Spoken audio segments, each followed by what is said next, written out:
The world is facing a major crisis of democratic backsliding. This is a global authoritarian movement. It requires a global pushback on the part of people who believe in democracy. More than 70% of the global population is living under authoritarian rule. They pull off the dichotomy between the way people are living in the country and the perception globally. When the regime decided that my father was not singing to the tune of the regime, they kidnapped him, tortured him, and jailed him and accused him of fabricated charges. Autocratic countries today know how to trick the system so that to the outside they don't look like an authoritarian regime. In the case of Bolivia, President Evo Morales was really good at using both the indigenous and the environmental flags in order to cover the real authoritarian actions that his government was taking. But Bolivia was still classified as a democracy or a partly free country, and this was allowing the regime to not only arrest but even kill and persecute with complete impunity.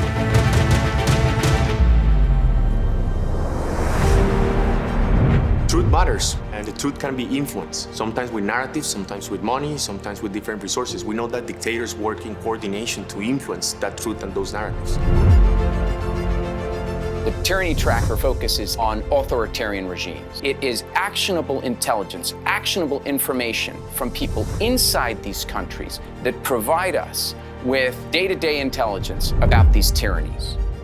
The other measures actually measure democracy as a positive value, and they say, how much democracy do you have? The Tyranny Tracker that focuses on the negative institutional and political developments is actually very important to wake people up to the realities of the kind of world that they're living in.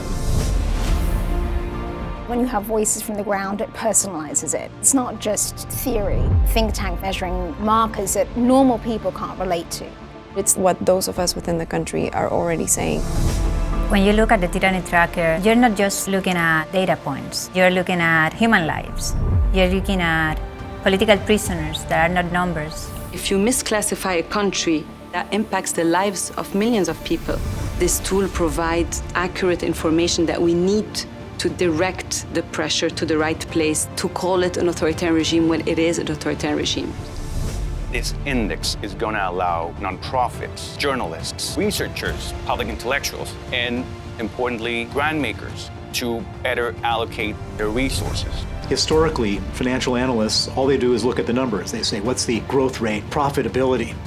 But if you don't have rule of law, independent courts, proper judiciary, then all those numbers are meaningless if someone comes and tries to steal it from you.